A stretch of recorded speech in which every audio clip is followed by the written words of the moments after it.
माँ का दिल। इंसान के पास जो होता है उसे उसकी कद्र नहीं होती है। इस मन को हमेशा दूर के ढोल ही सुहावने लगते हैं। ऐसा ही समीर है जो गांव की शांति और ताज़ा हवा को छोड़कर शहर के भीड़ में जाकर बसना चाहता है। मिट्टी की खुशबू को छोड़कर शहर का धुआं खाना चाहता है। जिम्मेदारी और मजबूरी इंसान से सब कुछ करवाती है, लेकिन समीर को ऐसी कोई मजबूरी नहीं थी। पर छोड़ते वक्त पिताजी ने बहुत समझाया, हमारे पास यहाँ गांव में इतना है कि हम अच्छे से खा सकते हैं।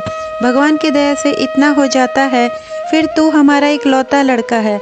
हम चाहते हैं कि तू हमारे साथ ही रहे। लेकिन समीर मानने को तैयार नहीं था। पिताजी से कहा कि आपने पूरी ज़िंदगी गांव में गुजार दी, मैं नहीं चाहता यहाँ रहना। पिता ने कहा कि हमने जो भी कमाया है तेरे लिए ही तो है, और फिर यहाँ की ज़मीन, घर और पशु को छोड़कर तू वहाँ जाकर छोटी सी नौकरी करना चाहता है। एक बार जो फितूर सर पर सवार हो जाता है वो इतना आसानी से कहाँ उतरता है। जवान बच्चे यह भूल जाते हैं कि माता पिता जो बात कह रहे हैं वो सिर्फ बात नहीं है, उनका अनुभव भी है। समीर नहीं माना, कहा कि अब पहले जैसा ज़माना नहीं रहा, आप लोग इतना क्यों सोच रहे हो। मोबाइल है और वीडियो कॉल भी है, रोज़ मैं आपको दूर बैठा भी दिखाई दूंगा। समीर नहीं माना और शहर जाकर एक छोटी सी प्राइवेट नौकरी करने लगा। 8-10 घंटे की नौकरी के उसे कुल 15,000 मिलते थे। माता पिता को कहा कि वो नौकरी करने लगा है। पिताजी ने फिर समझाया, बेटा हमें तेरी याद आती है, घर आ जा।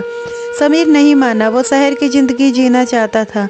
समीर की माँ भी परेशान थी, लेकिन उसके पिता ने उन्हें समझाया कि कर लेने दो उसे अपने मन की, कुछ दिन में वापस आ जाएगा।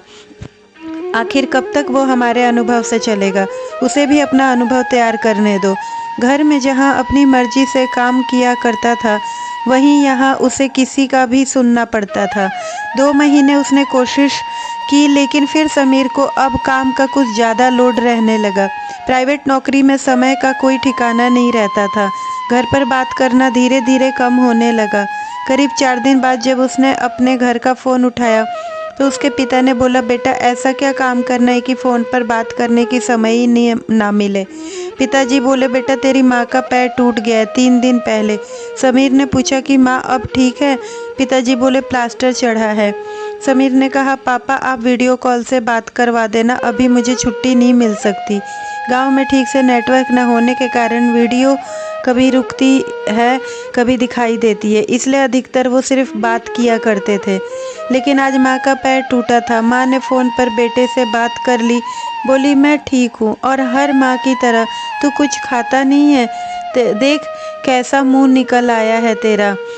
मैं कुछ दिन आ जाऊं तेरे पास। समीर अपने दोस्तों के साथ एक छोटे से कमरे में रहता था।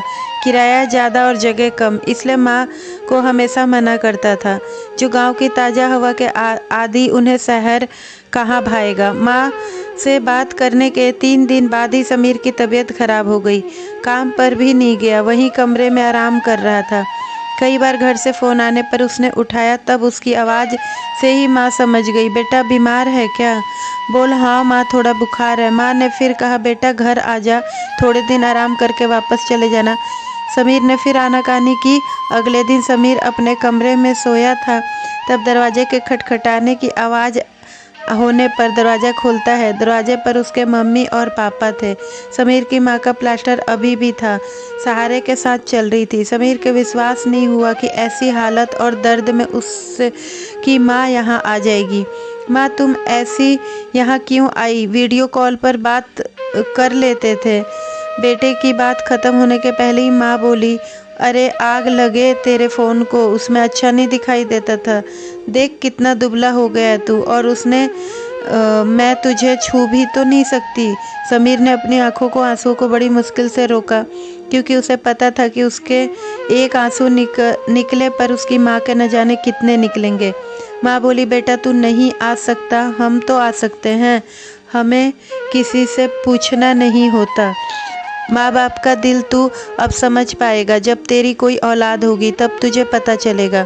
समीर के पिता बोले, बेटा मैं तुझ पर ज़्यादा दबाव डालकर वापस ले जाना नहीं चाहता, क्योंकि मुझे लगा कि शायद इससे भी तुझे कुछ अनुभव होगा। लेकिन कभी भी परेशान मत होना और हमेशा सब कुछ अपने माता पिता से ज़रूर बताना, और जब जी चाहे तब घर आ जाना। आखिर में समीर ने इन सब से भी सीखा कि वो कितना खुशकिस्मत है कि उसके पास ऐसे माता पिता हैं। साथ ही मजबूरी नहीं है काम करते रहने की, वो जब चाहे वापस घर जा सकता है। अब वो अपने माता पिता से ज़्यादा प्यार करने लगा। दोस्तों, माता पिता से चाहे हम कितना भी दूर रह लें, वह हमारी फ़िक्र करना कभी नहीं छोड़ते। इसीलिए हमेशा हो सके तो अपने माँ बाप से जुड़े रहिए और उनका ख्याल रखिए, क्योंकि कभी आप भी बूढ़े होने वाले हो। तो दोस्तों, हमारी कहानी कैसी लगी कमेंट करके ज़रूर बताएं। कहानी अच्छी लगी हो तो प्लीज़ वीडियो को लाइक और शेयर करें, और अगर हमारे चैनल पर नए हैं तो प्लीज़ चैनल को सब्सक्राइब करें। तो मिलते हैं एक नई कहानी के साथ। धन्यवाद।